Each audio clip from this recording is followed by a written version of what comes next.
Final Fantasy XIV is impossible to play right now. The player base is struggling because the DDoS issues have been insane lately. If you played it all in the past week, you've probably experienced people or even yourself getting kicked out of the game constantly. These DDoS issues have plagued the game for years and years, but the past week or so has been incredibly consistent in the worst way possible.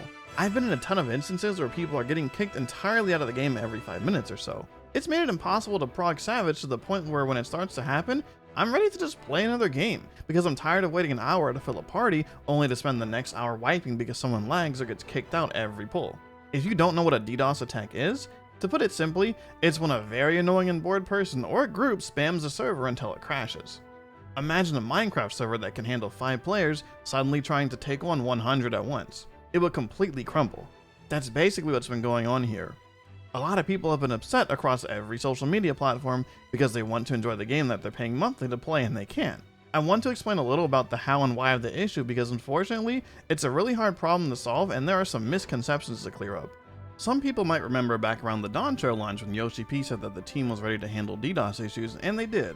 This was a super smooth expansion launch, especially compared to Endwalker. The thing that you have to understand is that DDoS issues are a constant battle across the internet. So much that companies like Cloudflare have made a $28 billion business around preventing these sorts of issues because people are willing to pay money to keep their servers up. The fact is, it's an arms race. These attacks aren't just some guy in his basement with a couple of computers on his home internet connection. They are sophisticated malicious actors and organizations with hundreds upon thousands of computers around the world that they use to spin up these attacks at the push of a button. They have these kinds of resources because they use viruses and malware to infect people. They don't often actually own the machines.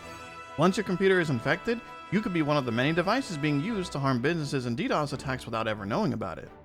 And because unfortunately, people get viruses all the time from things like unsafe websites and downloads, they have a constant supply of computers to add to their DDoS army. This also means that you can't simply ban the IP addresses of the attackers because they'll hit you from different devices the next day. This is around where a much larger channel would introduce some sponsor segment about some antivirus software that they probably don't even use.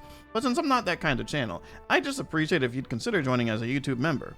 You can click the button down below if you want to help me with a few bucks a month if you like my content, and you'll even get some perks like seeing videos before everybody else. But anyway, these attacks cause a lot of revenue loss because they get players to stop playing the game. Square isn't the only one dealing with this.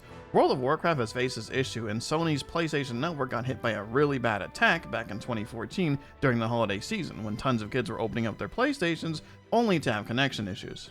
And this is just the tip of the iceberg.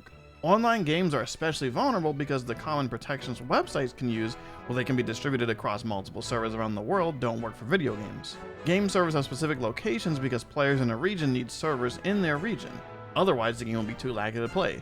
Think about if you're playing from North America and you try to play on the Oceania servers. It's just too laggy. It's more complicated because it's not just you that's connecting, it's thousands of players being connected at once, and they all need to interact with each other without any noticeable delays. So yeah, all it is to say, this problem won't be fixed anytime soon, and that the protections we had at Dawntrail's launch were never going to be permanent. It requires consistent effort not just from Square, but also NTT, which is the company that hosts the game's servers. Both Square and NTT also have to work with law enforcement around the world because DDoS attacks are illegal in most countries, and capturing the people causing these is one of the most effective ways to stop the problem. The thing is, it's very hard to catch these individuals. The problem is very big and very hard to handle, so while it is frustrating, try not to take it out on the devs. I've been seeing this tweet going around with people parroting the idea that we get more updates about DDoS attacks than we do about the game itself. And look, I'm going to be very blunt and say that you need to get used to it. We don't get constant updates from Square until new stuff is coming out or something goes wrong, and we never have.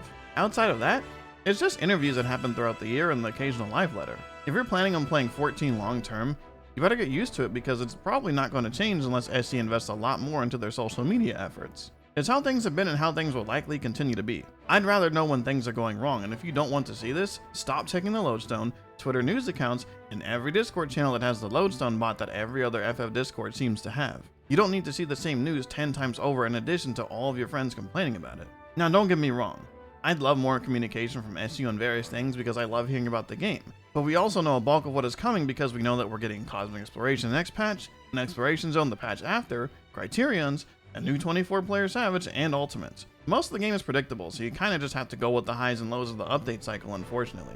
And look, I get it. I've been frustrated too, and it's really dampened my desire to play the game lately. If you're one of the people that play around the times when the DDoS issues seem to happen like I do, it makes the game kind of unplayable. If you're lucky enough to dodge the issues, please try to be considerate of those around you who aren't, and put yourself into their shoes for a second to imagine how frustrating it would be. Anyway, take it easy and I'll see you in the next one.